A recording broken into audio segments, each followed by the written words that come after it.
Hey everyone! In this tutorial, I am going to show you how to render and export video files while keeping transparency in After Effects. So let's jump in. Alright, so I have my video here, which may seem to have a black background, but if I add another clip below this layer, you can see that it's actually fully transparent. That's just because there's nothing in the background, and that's why it looks black. Now we want to export this layer while keeping its transparency. What we need to do is go up to File, then Export, and add this to the render queue. Let's expand the render queue a bit. Click on Render Settings and make sure the quality is set to Best and the resolution is set to Full. Then, in order to maintain your transparency, click on the Output module. Click on Channels. By default, it's set to RGB. RGB is just your colors, but it doesn't include transparency. What you want is RGB plus alpha.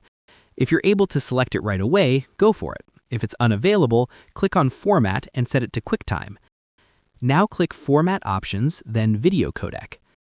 Set it to Animation and click OK.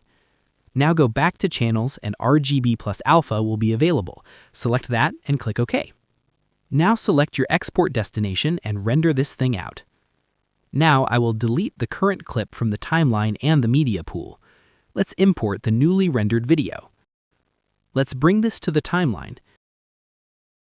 If I add another video behind it, you can see that our rendered video has kept its transparency. I can use it in any project and it'll come through with transparency.